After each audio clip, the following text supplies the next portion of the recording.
Catus, Maximus here, this time with some Taiwanese-made NAPA EverCraft spark plug universal socket set. This caught my eye. These, first, not such a bad price at NAPA, $28 or $28.50 or something on the shelf. If you can get them to talk, if you can talk them down into some type of discount, at least that's the one thing about NAPA is you can usually find some type of discount. Get them around 25 bucks or something, and obviously other brands for pretty cheap. What makes this more interesting is the fact that it not only includes the normal 5/8 and 13/16, so you don't see 13/16 quite as often, but it also includes the 9/16 and the 3/4. And those two sizes, I think I do have a long 9/16 sockets, but I've only ever run into one of those sizes once. But it's still kind of nice to have in a spark plug. They are not magnetic. They just use the rubber boot, unfortunately. The 3/4 inch is one I've never run into, but it's kind of nice to have. That'd be like a 19 millimeter. And I actually never had a spark plug socket specifically in this size, so this will make it just a bit handier if I do run into them. So I'm kind of into that, expanding the tools, expanding capabilities. These are screwed together, so you can more easily take these apart if the springs start to get a little bit soft. I will say that they are pretty easy to turn. They don't quite have enough spring tension to actually hold up the socket itself. But it's a fine balance between too much spring tension and then too little where it just really flops around. But these aren't too bad. Most times I am a fan of when they do use screws to assemble the sockets. But one thing I have been realizing, and a few people have commented on, is that one of the sacrifices is that on the head of the screw, you have to really counterbore, make a big deep hole in this one side just to get the head of the screw to sink down, which does thin out the metal quite a bit on one side. Also, all things being equal, the same material and the same diameter, a pin, say such as on one of these Craftsman sockets, will be stronger just because it doesn't have, for two reasons. One, it doesn't have threads on it, which are stress risers, and as well as actually technically thinning out the metal rod a little bit because they have to cut the threads into it. And then the second reason is that you don't have both sides, both tangs are of equal strength. One side doesn't have a counter bore on it. So I did want to point that out. Otherwise, they seem pretty nicely made, as we can see here, you know, properly fluted, decent little undercuts, decent chrome finish. Pretty consistent on the resistance on all all the sockets. So overall, really not too bad. The one thing I kind of really learned about universal joints, though, is this style where they use these really thin tangs. It's not really great that they do this. The universal joint won't turn when it's they just lock up. So you have to be at a pretty decent angle. And so I kind of am a fan of ones like these Craftsmans here where they actually limit the amount that they can move without locking up, basically. So these I'm not super fond of. And then there's actually a second issue here, and it's probably more obvious on the larger socket. And that has to do with how close together these two screws are. Now on a universal joint, like on an automobile, not a half shaft, but a drive shaft universal joint, the plus is actually both the points are exactly in the middle, and that's what you need. So whenever they're offset, you get this kind of weird action because that centerpiece is flipping over.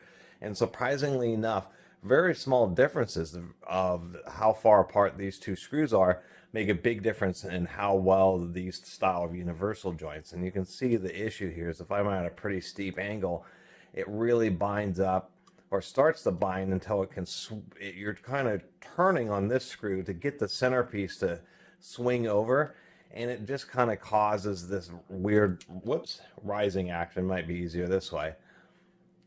But they're a little funky, so you have to really be careful to limit the amount of action that you are putting on these universal joints. It's the easiest way to put it.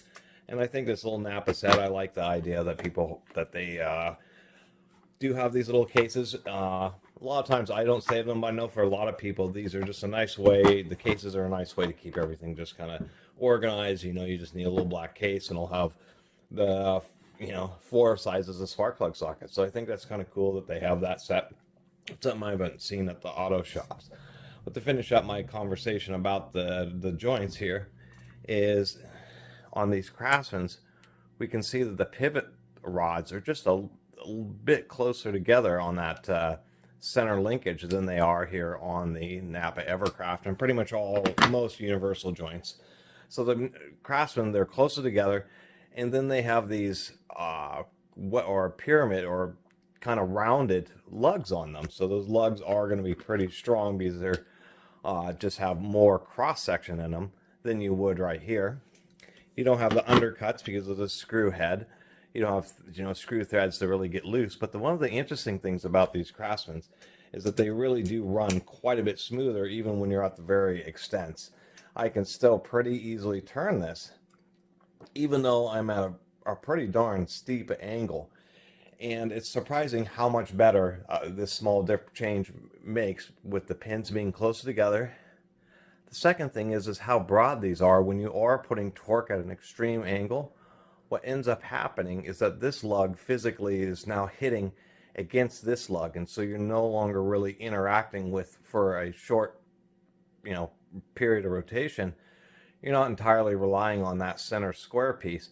You just have one fork jammed into another one, and you're actually turning and kind of pushing it away, and it really, surprisingly enough, makes a really big difference into the action of a universal joint. And so now that I'm noticing that, I'm going to try to hunt down more universal joints that are similar to these Craftsmans, because I was just noticing that fiddling around with these EverCrafts. So it was like, wow, these kind of feel real funky, and it's just because of that small difference. I mean, these aren't bad, but wow, I mean, there's just like 1/8 of an inch of difference in height, and then a slight difference in lug design.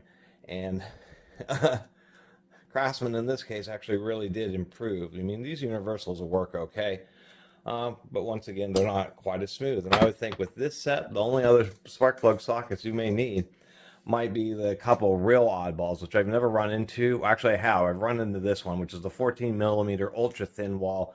I ran into this on a Boston Mini. That was terrible getting the spark plugs out because, I had a 14mm 12-point deep well, so I figured I'd just put a magnet in it. And it was a chrome socket, and it got jammed in the spark plug board. That was real special. Used a locking extension to get it back out. So one of those, which would be the 14mm, which are showing up more often, and then this oddball, which is the an 18mm Craftsman. I've never seen an 18mm spark plug, but if you run into it, then that's all I could really suggest. So really, a kit like this and 2 other special sizes, and you could get at any spark plug. And I just think it's kind of cool they have this 4-piece set with the 2 more uncommon sizes of 3/4 inch and 9/16 along with the normal 5/8 and 13/16. Anyway, I really appreciate everybody who's been watching and subscribing. And if you haven't subscribed, please do. Until next time, Catus Maximus out.